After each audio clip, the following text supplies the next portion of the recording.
Good morning and welcome everyone to another episode of 100 Days and Beyond, the podcast where we talk to really special individuals that work behind the scenes to make business work. Today we got a fantastic guest, Ian Kirkpatrick. Very special set of skills, I think, in terms of logistics, supply chain, even in turnaround from SME all the way through to large scale businesses. And if I look at your profile, Ian, you've got, I mean, on especially procurement, logistics, and supply chain, etc. I think you got prolific experience, if I can put it that way. Good morning, Ian, and welcome. Good morning. Thanks very much, Dudley. Yes, it's certainly, I use the phrase now 25 years plus rather than the exact number these days in supply chain logistics for big operations, as you say, big global Japanese companies through to brands of Scottish Newcastle, Coop retail logistics and SMEs such as Stapleton's and Culina Group, RS Components, etc. So all pretty much done operational supply chain logistics over the past 20 plus years before leaping across to the M&A world and taking on the role of HR property and facilities director. And what I tend to say is the jobs that people don't really want was my attitude as well. Why not? Someone's got to do it, right? Exactly right, and I want to know a lot more about, especially on that M&A and the transition that you've had to make from sort of, let's say, I don't know if say working in the trenches and then becoming more strategic. I think over time, because especially with the current conditions worldwide and all this the pressures across many sectors, I think it's been quite interesting. I just want to also touch on during our podcast, just for our listeners who are tuning in. Ian Kirkpatrick also, in addition to logistics supply chain, you also do sort of coaching and mentoring. You're a qualified HR practitioner, and obviously people are important to you, and you've obviously got a background in that, and I'm sure with supply chain and all that, people make a difference. It's not just systems and machines. I'm sure it's got a lot to do with people and people doing things in the right fashion. So I'd love to touch on that. And then on the M&A space, I mean, property purchase and sale and leasebacks, cost reducer across all business areas, commercializing back office functions to enhance internal and external customer focus. I mean, those are very, very interesting aspects, and I like your 25-year plus. I mean, in order to have got that amount of experience, you would need to have been in this space for a while. So, Ian, tell us, how did you get into it? So where did you start, and how did you get into this sort of this space that's so fascinating? Look, I mean, it started back in the day when I was a graduate trainee in food manufacturing, and that moved on pretty swiftly to, in the olden days, what they called dispatch and distribution, and that's where I saw where logistics was currently at that point was trucks and sheds, but there was a lot more to that, because at the end of the day, you've got to get a product from A to B at the right time, right place, and right cost. And one thing that I found that would often trip that up is the people. And many people would say to me, logistics is really difficult. I said, no, it's not. It's buying the right product. It's putting it in the right place. It's selling it at the right price and delivering it on time in full. The difficult bit is the people. And if you can win the people, you win logistics. And that sort of kind of then dovetailed into the sort of leadership programs and the interest in HR in particular. But all through what I've done, there's always that element of what's the single biggest cost 9 times out of 10 in a business? People. And what are the things that can really stop a business from working? People. And even in the modern day of robotics and AI in warehouses, you've still got one thing in common, which is people operating the machines or operating alongside the machines. So I've learned that over the years, if you can put as many systems and processes and invest as much money in property as you want, but that doesn't mean that the customer service is going to be correct at the end of it, and that's what's key. So you have a kind of a swingometer, as I call it, from sales through to the people aspect, through to the end result, and that runs through mergers and acquisitions as well. So that's a key point to take away in mergers and acquisitions. The first place you start with is people. I always break it into people, process, finance, customer, no particular order, but start with the people first and the communications that go around successful M&As. So just as in your start of your journey, young Ian at school, I mean, what was the dream, and how did you get into this space? Yeah, I wanted to drive a train. I think there was always that element of what do you do, and my background was very medical based. My brothers and sisters were all a medical fraternity, and my father was in commerce and nuclear energy and things like that, and he decided on my behalf, really, that what are you good at? Are you good at dentistry? Are you good at being at, well, I don't know, I'm 16, 17, what do I know? I'm pretty good on the rugby pitch, so that's what I know. He said, well, that's why you're captain of the rugby team. You're pretty good, but you also lead people. So find your journey along that. And he was very matter of fact in sort of saying, just get yourself a foot in the door, get a degree, and then go on from there. You'll find your way. No one knows what they really want to do until they grow up. And some people still say to me today, what are you going to do when you grow up? But I think from the age of sort of 24 onwards, once you start to get into your stride, then you understand where your key strengths are. So there was no, I want to be the second man on the moon type thing. It was, I want to be great at what I do. And my rugby career wasn't going the way I wanted it, probably because I wasn't 17 stone at the time. I thought, well, let's get into this leadership mode of taking people through change, no matter what that looks like.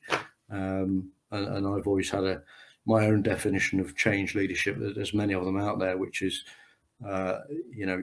change is all about making that change and then leading people and helping people through the change. And often a great leader has what I call a lot of comfort blankets behind you, because you've got to take a few risks here and there.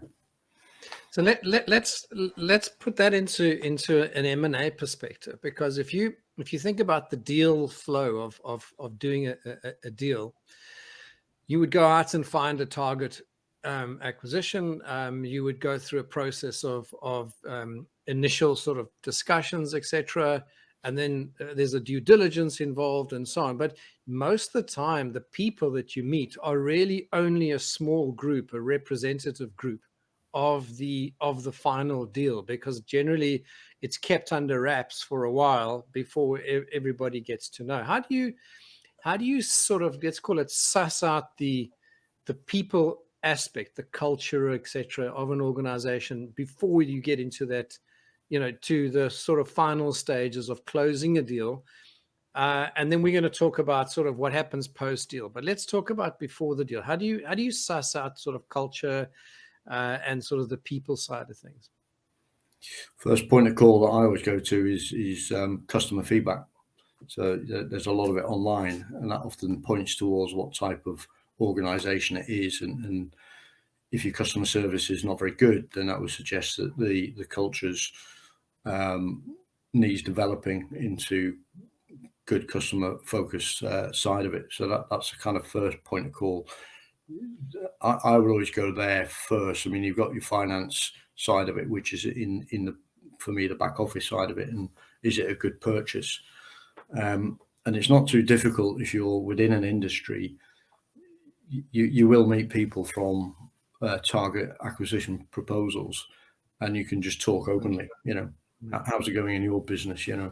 What's going on? And you'll get a lot just from talking to people, that because you don't.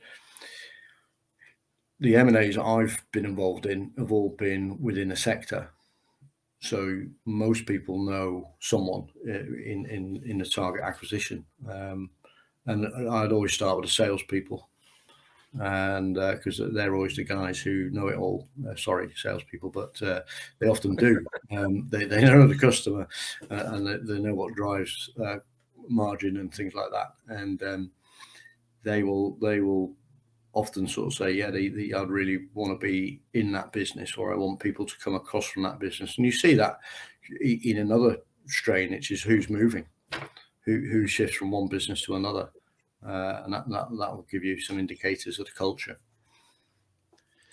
That's very interesting, because I think you've raised two key points there. The one is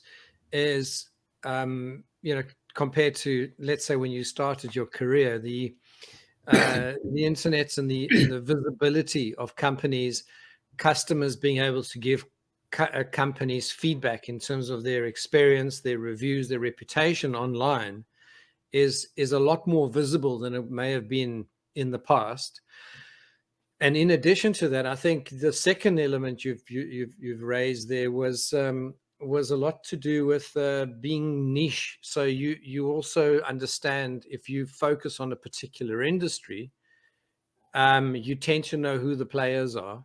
You tend to know in terms of who's part of that whole ecosystem, if you like. The third aspect is speaking to the frontline people. And I'm sure during negotiations of an M&A type of deal, you might have at least a representative. Part of your due diligence, you'd want to speak to one or two of the salespeople, have a look at customer records, have a look at the retention of customers. I'm imagining, deal making is not always just about running cash flow forecasts and doing the discounted cash flow analysis and all that kind of stuff. You've got to be able to look under the hood without looking under the hood. So that's a very good point. And then obviously coming to customers, knowing that in a space, people do talk. And I think knowing the customer experience probably is a reflection of the way that the company is run. Are you saying that? Is that a fair enough assumption? Yeah, it is. And there's another couple of tricks up your sleeve there, the old-fashioned way, which is if you're going to buy somewhere which has got a physical location, there's nothing to stop you going there as a customer and striking up a conversation with the guys running the branch there, or whatever it is.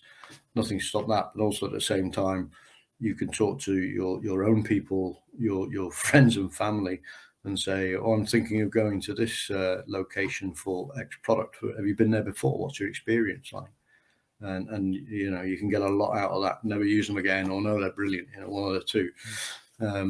So it's not quite the Sherlock Holmes things, but it's not rocket science in terms of how you can get information without the internet. I'm a firm believer of some of those tactics, which is there's nothing better than actually eyeballing someone and saying, so how is it around here? So just for clarity for the audience, the type of M&A, the kind of target entities and the entities that you're busy with in the M&A space, what's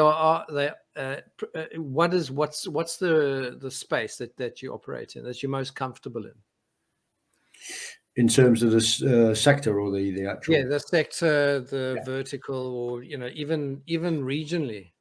Yeah, so it's, regionally, it's normally the UK, Europe acquisitions that I've been involved in. Sector-wise, FMCG, low margin, anything from automotive through to logistics and supply chain, third-party logistics in particular. So those are the kind of areas that I've worked in, but have worked for global organizations. So from a cultural perspective, if you've got someone in Japan, as an example, who you're the eyes and ears in Europe, and they may not know the culture of Europe or the pace of what things go at, then you have to sort of manage that very well. So there's that. That's why I talk about the internal as well as the external, managing these sort of expectations of the shareholder, even though they may be 10,000 miles away. Yeah, because as soon as it becomes global, then you've got global local, and you've got this pressure between global and local cultures, I imagine, also time zones and etc. And when you start looking at that in FMCG and logistics, you almost get onto a 24-hour clock. Because things keep moving. It doesn't sort of, oh, it's time to knock off now and No. go home. Tell us a bit about that. I think I've been involved in that sort of thing in the conversations at 8 a.m., 9 a.m. US time or Tokyo time is sort of 1, 2 in the morning here. And the question I was asked myself as a leader is, did that conversation need to take place? Now, from a shareholder's perspective, they say, well, this might be really important. And then you look at it locally and say, well, actually, either the rules are different. Property is a great example of that in terms of contamination. In Japan, as example, the contaminator is not necessarily the liable person, it's who occupies the site, whereas in Europe, UK, it's the contaminator. So there's a big hot potato in Japan on contamination, where in the UK it's less so in terms of, well, we might be the person who's on site, but the petrol station up the road is contaminated, it is their fault. So that was a 2 o'clock in the morning conversation where I did say that didn't need to happen. I might be a lot of things, but I'm not a chemist, but I do know the law. So that's always, but it's also that one where if you take your people aspect of it in terms of cultural of work ethic and work rate, you've got some cultures that will work 24/7, and getting off at sort of 1, 2 in the morning is quite good, versus sort of more European and to a degree US side of it, which is actually, there is flex, but the reality is that we've got to try and work around that. Yeah, I think again, when it comes down to people, you also have to manage, I suppose, the local environment, as to the way you use or implement those people's skills in the organization. Because if I look at some of the industries, you talk about food manufacturing, drinks, distribution, automotive industries. So it's everything about products. It's a product-based environment. So the product is already, I imagine, produced. So you would have the thing that I've noticed. I've got, I've dealt with a few clients of mine that have been in sort of fulfillment, logistics, warehousing, and so on. And often there's always this thing. Yes, I mean, there's also temperatures and there's other things. So if you've got perishables versus products that don't perish or don't have expiry dates, others do. You also have the movement of stock, etc. And the one guy I spoke to said that often many companies have more money in stock than in their bank accounts. Yeah. And if you think about stock and logistics and supply chain and that, it's almost like moving their bank accounts around. It's at that sort of level of severity. Do you have any comment on that as a concept? Yeah, absolutely. I mean, the when we had finished one merger and acquisition, one of our the solicitors who dealt with it were one of the big four, and they wanted a tour around one of our distribution centres, and the first question they asked me is, what's the most expensive thing in this warehouse? And I said, well, apart from you, the stock. And people don't realise that, you'll have millions and millions of pounds worth of stock and stock in transit. And that's where it gets a little bit tricky in that, in particular when you're pulling in stuff overseas, whether it's sort of insured and on the boat or it's not, or where's the freight charge coming from. So as soon as it leaves the port in China or wherever, whose stock is it? And there's many a interesting discussion I've had with insurance brokers of where that stock value lies as it's in transit. And it's a bit of a financial nightmare, because you can have goods in transit and saying, well, no, it's actually our stock. Well, we're not selling it, therefore it's not. And there's all sorts of different arguments. But the reality is, if you can get to a point where the stock is yours once it gets put into location, then that's the best way of doing it. You've then got all the security, etc., that goes around it. Added to that, GDPR, and what you can and can't look at. I've gone as far as in delivery vehicles having telematics cameras, etc., all put in for safety reasons, insurance reasons, and once you get over the sort of kickback of Big Brother and actually show that it's a benefit to the individuals, then it's all about what's in it for me. It's a selling game to people, if you like. Why should I do this? What's in it for me? But yeah. I want to ask, because the stock ownership concept, and if we look at M&A, because a lot of logistics and supply chain companies don't actually physically own the stock. It's someone else's stock. And you the caretaker, if you like, of the stock. Depending, I suppose, on the organization and so on, but you literally just the guardian for a space of time, from a time when it becomes, your responsibility, up until the time the responsibility has moved on to someone else. And then all the stuff in between is what makes a supply chain or logistics or a company that deals with, let's say, some of the most crucial part of what makes up a business. Because if you don't move stock, the business can collapse. When you're doing M&A work, what part of a logistics entity or a facility, or what do you value? I mean, what you can't actually go and value the stock, because they don't necessarily own it. But what do you value? I mean, what makes up a really good investment in terms of M&A versus a not so good or a terrible investment? You can look at the value of everything. So stock is one element, but often what comes with it is the value of assets, property, people, liabilities that go along with people, such as tribunal cases, so on and so forth. So that's a value, if you like, of this is, if you have one example I came across was a contaminated part of a property. So did we want that part of the property? Not really. We need to carve it out, and then you're into negotiation of what the carve out looks at.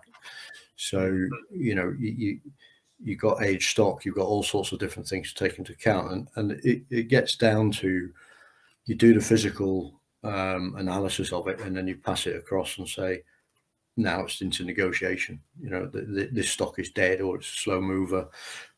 This property needs X £100,000 spending on it, so I want that chipped off.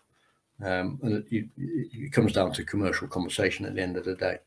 But you've got to dig deep when it comes to liability, and people do tend to overlook things like, so if you take the HR aspect of employee liability, and you're basically purchasing a group of people across, and how many people of those are at risk, whether it be on long-term sick, whether they've got a claim against the company, the union activity, strikes, sort of, very commonplace at the moment.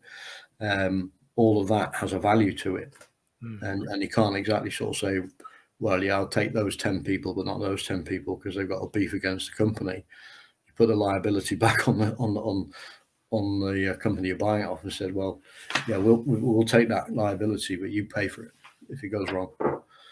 So that's very interesting, and I imagine that if you talk about labor and so on, and also timing of M&A deals. So if we're looking at M&A, and at the moment the UK is, we see it. There's a lot more sort of strike action activity than there has been probably for some time, and it seems to almost be contagious. I don't know if that's the right word if I'm saying something's going to upset somebody, but it almost seems like everyone is getting onto that sort of train at the moment. Do you feel that? Do you get a sense of that? It's unusual. I mean, the last sort of big strike action that I was involved in, we're going back to the early 90s, believe it or not. And you've always had ripple effects, and the economy is a sort of catalyst to this. So it's one of those areas of where, and the unions have sort of grown as well and merged and grown. So it's where can we hit the economy the worst, and travel with the rails, the ports, obviously the strike action that's happened in refuse collection and things like that. It's let's hit things, because I don't think there's a realization. It's one of those taken for granted things, and COVID brought this to the fore for supply chain logistics. You walk into your local supermarket and you throw your teddies out of the pram because there's no particular type of potato or whatever. And if you take COVID, then Brexit, and then a big boat getting stuck in a Suez Canal, that had £8 billion worth of freight behind it. Someone's not going to get their potatoes. And the public take it for granted. And now that sort of realization, the phrase supply chain and logistics is used very differently these days. So it doesn't take a lot for strike action to damage the business. And more importantly, it's a simple thing that, my train normally goes at this time. Now it's cancelled. What do I do? And the resilience around, big part of resilience about, well, we didn't think about that one, did we? Well, what else can we do? And the cost of living is naturally something that fuels this. But, I'm a little bit of a cynic. And I was out in a sort of retail shopping park over the weekend and just said to my wife, we got a cost of living problem, have we? You just see the brand new cars. Yeah. You see the shopping baskets are full. Yeah. People coming out of the shopping centers with bags and bags of things. I think the supply chain is working incredibly well. Yeah. And people are still buying. So, but that's just a little bit of a cynical side of it. But sometimes it takes things like the sort of action that's going across the UK in particular at the moment to wake people up a little bit and understand how valuable these things we take for granted are. Yeah, from a just a practical point of view, not far from where I am, there's a co-op. We're in a little regional or sort of co-op stores, and what's very interesting, and I want to sort of extrapolate from that, is I think it looks like twice a day they get replenishment, because it's not a big store, but twice a day there's a vehicle that comes in, replenishes the goods on the shelves. And then I see sort of late at night, just before they close, they replenish again. So it looks like they replenish sort of, let's call it the fresh goods, the breads and the anything that's sort of needs to be consumed on the day or purchased on the day. Yep. And then at night it looks like they do their more longer term products and that, and that's just one little store. So imagine there's a whole distribution center behind that. There's a load of people. I mean, there's people who have to load, offload. Although you got machines to help, you still got to have drivers driving around, et cetera. There's this tendency we went into pre-lockdown. I want to get your view on it. Is a lot of companies were becoming a lot more pro, and it almost became an accepted thing. Was this just in time? So we make sure that it gets there just in time because everything has become more and more efficient. that everything works out well. But then, like you mentioned now about the Suez Canal, that ship got stuck. All of a sudden, one ship gets stuck, and a lot of things behind it get affected. I mean, we have the Ukraine war, etc., and now all of a sudden, grain is not moving, and so on.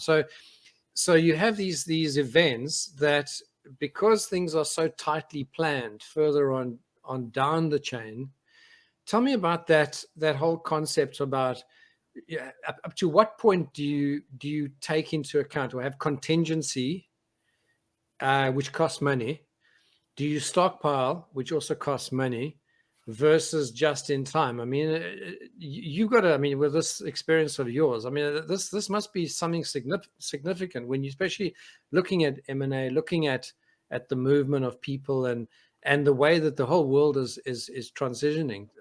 What's your view on that whole just in time approach? I think it's driven by something you mentioned earlier, which is the cost of stock.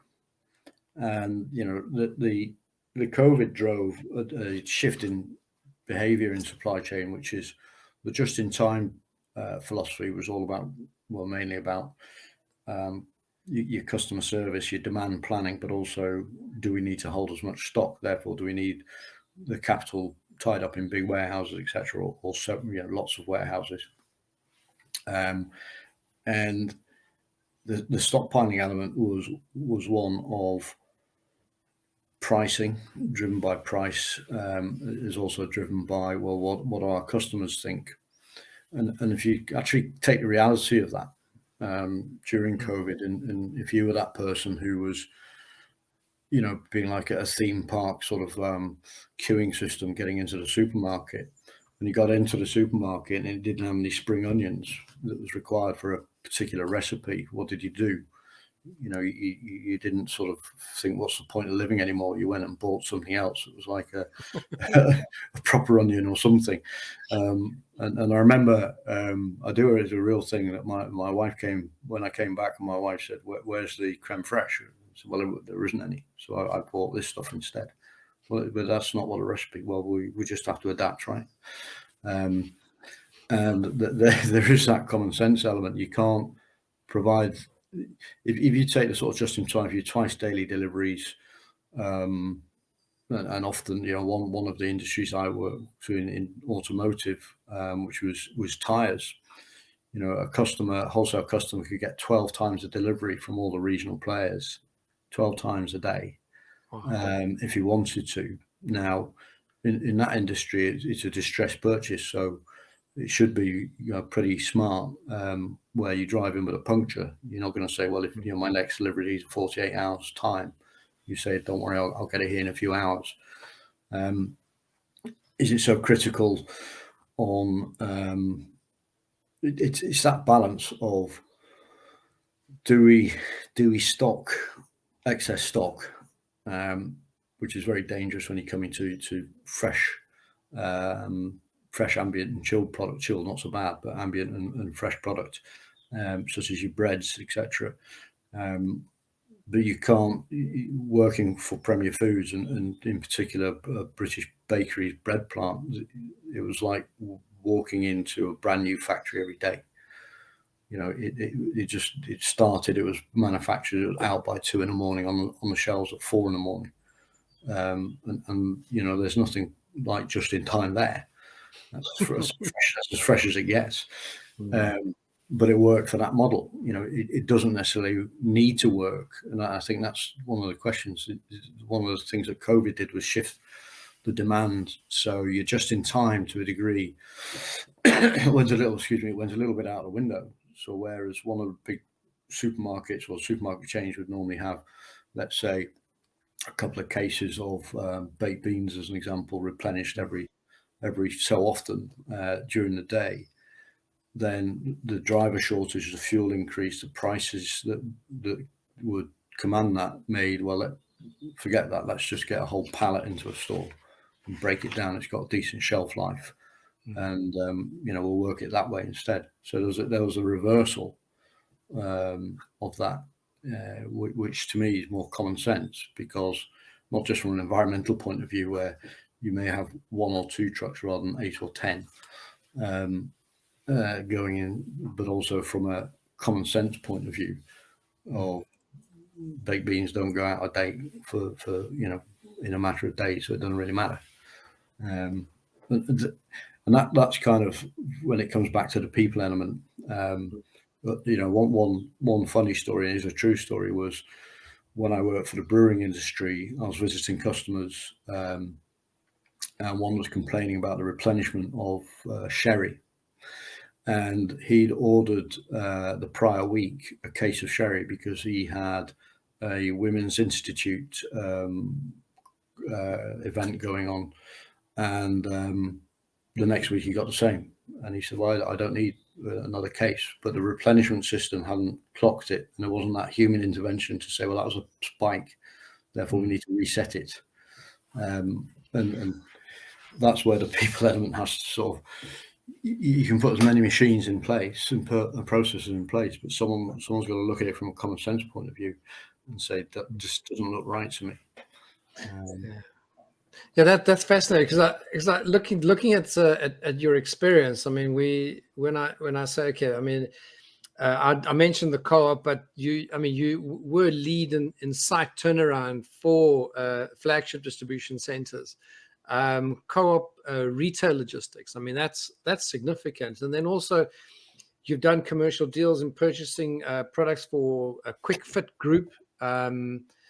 Significant cost reductions, creating synergies with suppliers to create logistics income in Stapleton Tyres. So, you've really worked all the way from fresh bread to onions through to tires, and so on. It's just fascinating, the spectrum. Does it? I suppose, does it matter really in terms of the product? No.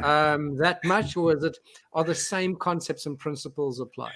It's a great controversy because whatever industry I've worked in, people have said there's nothing like the bread industry, there's nothing like the grocery industry, there's nothing like the tire industry. But when it comes to logistics, it's the same. And I used to get shot down in flames where people might say, well, you've only been in this business 2 years.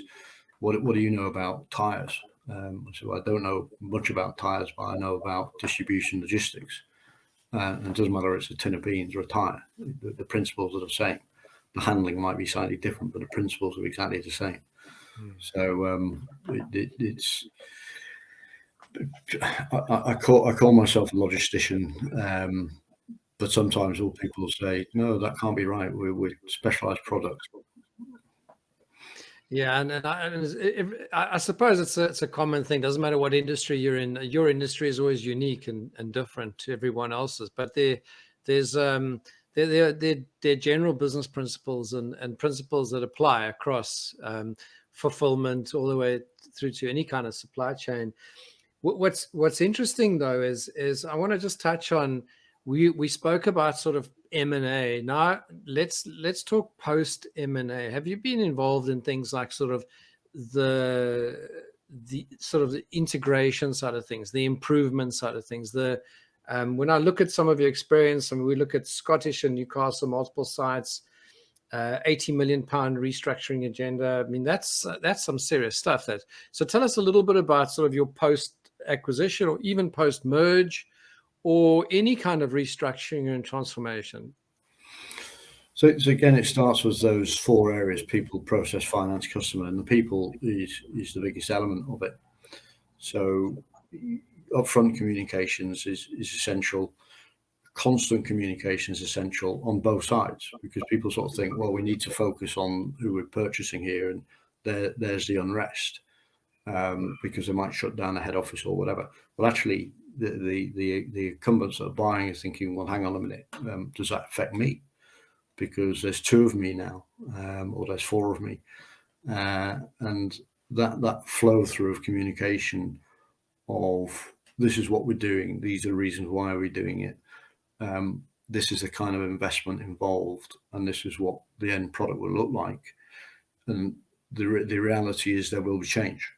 There's no doubt there will be change. And from that point of view, it's very important that the HR teams are very close to the working parties that have been set up, or the individuals, whichever. And you have to start. I found the most sensitive people to begin with are kind of board level people who are, what's going to happen to me now that you're buying us? And that ripple effect, can then be quite dramatic if you don't engage at that level, because they'll say, well, they're just going to kick me out. If they kick me out, you're gone as well. And it's a bit of that. And so I would always start with that thing. It's a bit like when you're setting up a new distribution or setting up a new building, commercial building. People talk about, what it's going to look like inside, the furniture. We've got to order that. We've got to, and I'll say, well, forget that for a minute. What about comms? Have we got a pipe going into the building that will support all our IT systems? Because that's the longest lead time. If you go in the UK, if you go to Mr. BT, you've got a minimum of 6 weeks lag time. So you can buy all the furniture you want. Doesn't really matter. You can be there next day. But you can't plug a computer in. So forget it. It's lining those ducks up post acquisition, and making people feel part of it, and especially if you're in a dispersed multi-site area, the one common thing is a lot of the communications happen at and from head office, because they're the important people, right? Or are they?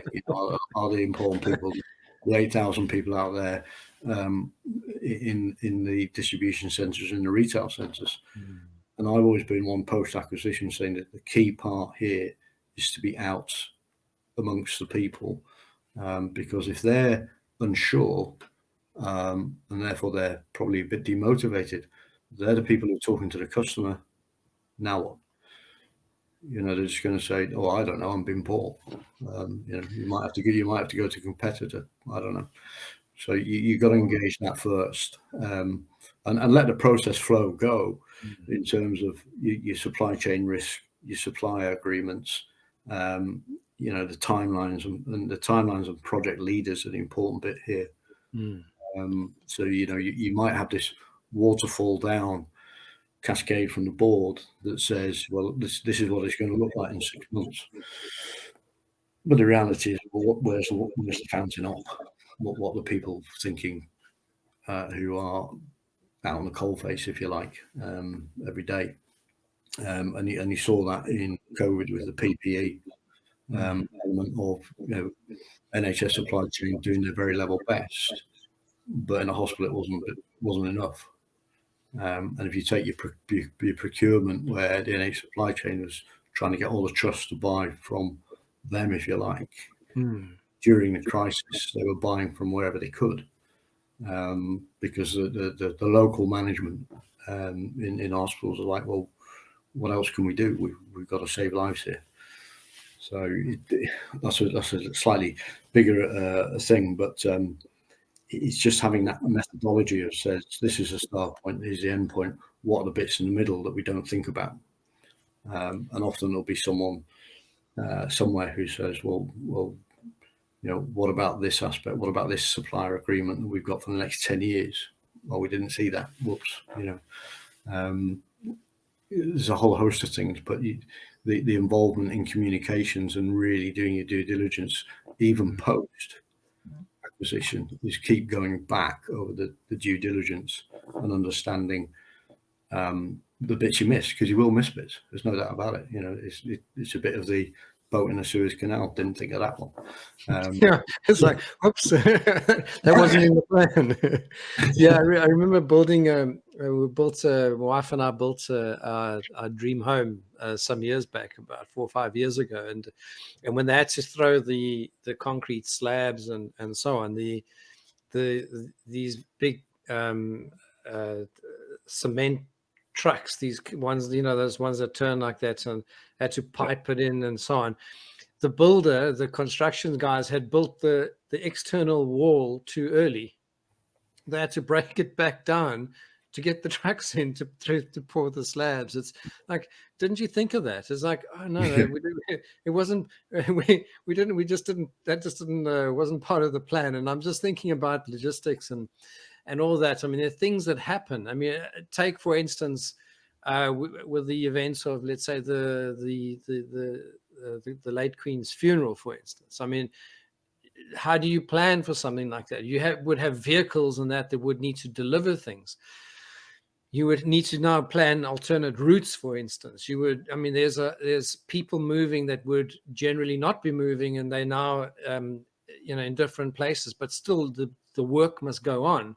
And I think it's almost an unforgivable industry, if you like, because people demand, if they walk into a store, they walk into a place, they just want supply, and they would give you potentially a bad review if you just can't supply. But there's so many things behind the scenes that people are totally unaware of. That's why I find it such a fascinating industry. And there's also big movements. So you talk about 25 plus years career, and you must have seen, and I want to just touch on the technology aspects of your career, because you must have seen technology come in from the early 90s, I'm guessing, through to today, where you now even have, I don't know what they call them, dark or black warehouses, or dark, I don't know, where they have just black robots, where it's entirely automated.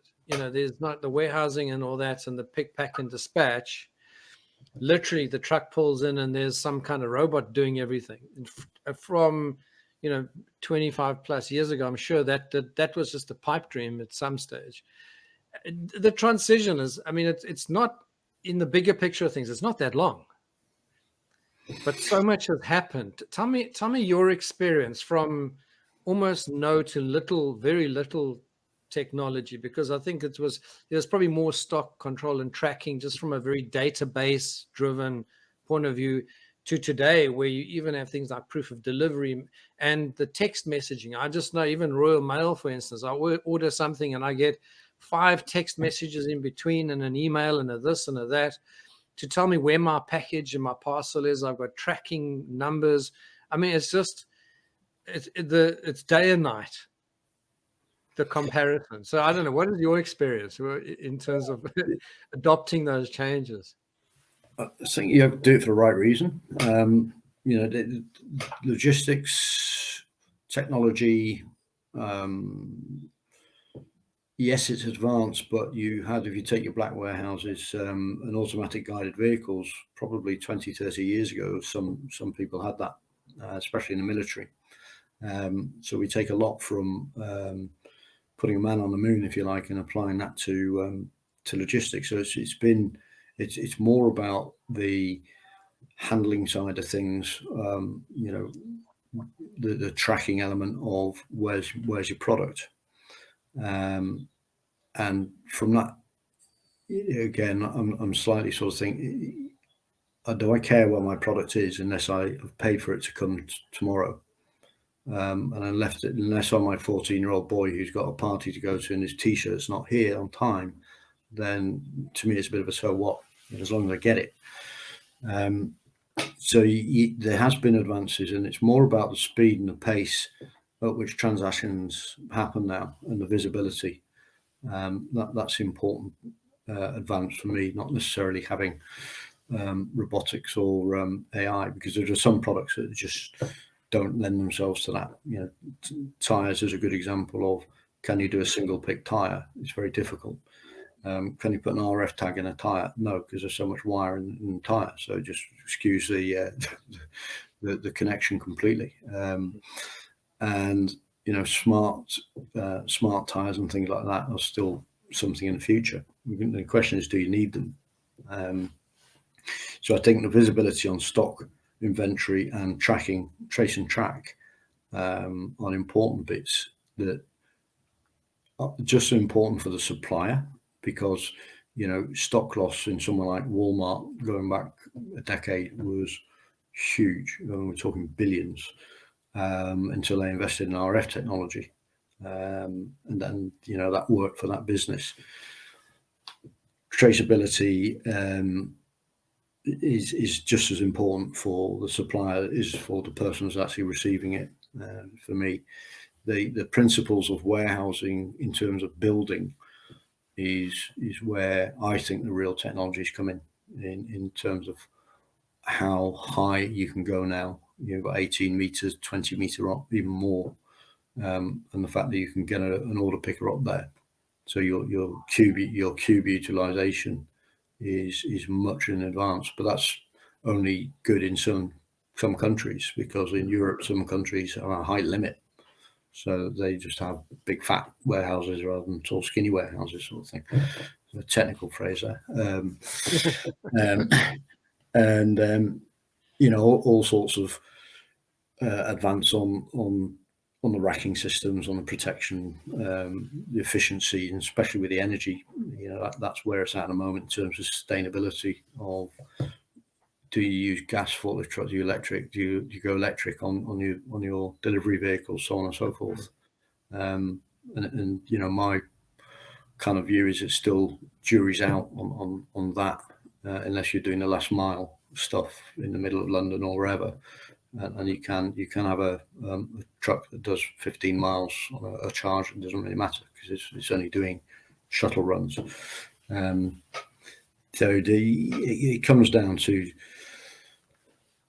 for me, the technology has been of great benefit when it comes to inventory control, collaboration with suppliers, and track and traceability, and ultimately the customer demand. Because for my observation is that the connectivity between entities has improved significantly. So from your manufacturing, even from raw materials, etc., through to manufacturing, through to the warehousing, pick, pack, and dispatch, and out into distribution and so on, the connection between entities has improved. This is my observation. You'll have to tell me if I'm right or wrong. It has. You know when a pallet of stuff has left the shore of, you know, Far Eastern country, and you know where it is on the sea, which then has a big knock-on effect to whether you incur charges at port and so on and so forth, and how quickly you can get it into the supply chain in your particular country. And you can do better planning because you have better information, and better, as you mentioned, visibility is critical. So what I'm seeing is a lot of really good communication across entities and into the different, let's call it methods or modes of transport. I want to just quickly touch on two quick aspects. We only got about 8 minutes left, so I want to just touch on two aspects. The one is the property acquisition, disposal, sale, and leaseback. That at one stage, I don't know, it seems to be go through phases, is whether you own your own property and build it out, or do you go out and sort of lease properties, etc., or do you separate your property portfolio to your operations? Just give us your sort of view in terms of the trends right now. Where, you know, what are you seeing? So you got rental increase in the commercial market throughout the regions. There's a huge shortage, so people will pay a premium. There's also, without getting too technical, different types of category of planning consent. So whether you're retail or whether you're warehousing and distribution, as an example, which drives the cost per square foot. In terms of it changes through each year. It changes. If you'd asked me 5 years ago, I'd say buy, because you could buy money cheap. You know, the interest rates were cheap. Now slightly different, but that can change in a year. So, you know, my experience, I did a property purchase of a number of retail locations because it was the right time to do it. It was around about, I don't know, 2011, 2012, where the recession was still, 28 was 2008.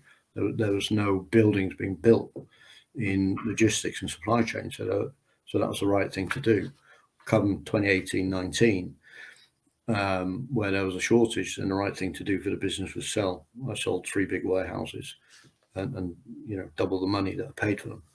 And that's a commercial decision, whether you need that cash or not. So at the moment, you've still got shortage of logistics and distribution centres, It's no different to the housing market. You know, how many houses are we short in the UK? Lots. A lot. Yes. And that will ultimately drive the size of locations, because you know, some retailers recently have gone big, you know, 1 million square foot plus 2 million in some, and I think that was done probably in 4 or 5 years ago, which was the right thing to do commercially. Then, if you start thinking about that today, you might have a different view on life. So it's down to the economy. It's down to how quickly you react. You know, one thing's for sure: as mortgage rates go up, you know, rent increases on the up consistently, and it doesn't matter where. You know, that's one thing that I used to look at was, well, it's all down the southeast, isn't it? And southwest, that's where the big increases are. Well, no, it's all over the country now. So that would drive where you'd actually decide to have a strategic location.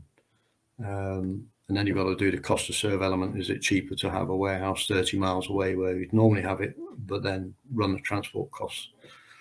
So that's why I involve finance. So I want to use that then maybe as a segue into the sort of the hot topic today these days, is this whole environmental impact and sustainability and so on. And even things like packaging is changing.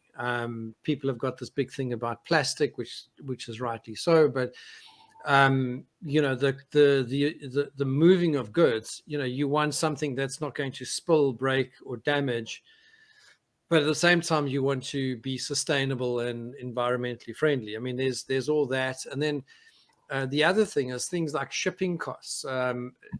Is quite, you know, moving vehicles around non-stop, having a vehicle moving up and down, emitting all kinds of gases, is problematic. The ships in the sea, same story. I think they guzzle huge amounts of diesel, I think it is, and all that, and the environmental impact of this industry itself is. Do you think that's an issue? Do you get challenged by that sometimes? Definitely. I mean, it's something you report now on your annual statements anyway, and the sort of net zero element is constantly being driven in terms of what's called ESOS, which is environmental saving opportunity scheme. And as technology advances, then there's two approaches. One that normally saves you money, be it's right for the environment. So if you take LED lighting as an example of something that's come on in leaps and bounds, the initial outlay, you should get a return on your capital within 2 or 3 years. But more importantly, you knock out 50% of the energy you use as well, and your carbon burning. So that where it comes trickier is your boats and your trucks. You know, I read recently, within the last couple of days, there's a first electronic ferry that's on trial at the moment. It very much comes down to, if you take the UK and you have an electric vehicle, does it cost you more now to charge your vehicle because of the price of electricity? And this was something I was asking maybe 5 years ago when I was looking after fleets of cars and vehicles. Is electric's the way to go? Well, is it? Where are we going to get electricity from? And that's without Ukraine war. Where are we going to get electricity from? We've already seen blackouts and price increases, and that's only going one way. That's just been personified by the last 12 months. So, you know, if you're sort of looking more so in the eastern provinces, countries, they're looking more towards hydrogen. So, you know, you can't. I think Tesla did actually come out with an electric articulated vehicle. And its claim to fame was probably it did 0 to 60 in about 5 seconds, which great. But will it run? Okay, if you're allowed to go that fast anyway, so Yeah. will it run across Australia or US? yes. And those are the challenges that will be ongoing for some time, I'd imagine. But sustainability, people going for net zero has to be big on the agenda. And rightly so. So I want to just, as we get to the end of the podcast, Ian, it's been fascinating listening to you. I've got a gazillion other questions, but I want to sort of just maybe ask you, do you have just a few sort of one or two takeaways from this podcast, something you can share that you think the audience will appreciate? Yeah, I'll come back to those 4 areas, people, process, property and finance in M&As, but not just M&As, in everything you do. And I think it's important to understand the operation that you run. So you've got your core strategy of where the business wants to be. It's how that's disseminated then to the people who have to deliver it. And at the end of the day, that's the difficult part, because that actually means effort and getting out. And there was one thing I always used to say, that we have a lot of meetings about these things. The meetings are important, but they're a lot easier than actually doing it and talking about it rather than actually going out and delivering it. And that's the sort of engagement element, that kind of, people rely on HR for that. That's HR's job, isn't it? Their engagement and all that sort of stuff. Well, no, actually, it's you as the operator. You're the operator. You're the manager. You're the person who should be, whether it be CEO, all the way down to an administrator. Understand your business, understand the people who are operating your business, and that means, I'm afraid, getting out and about and doing some legwork.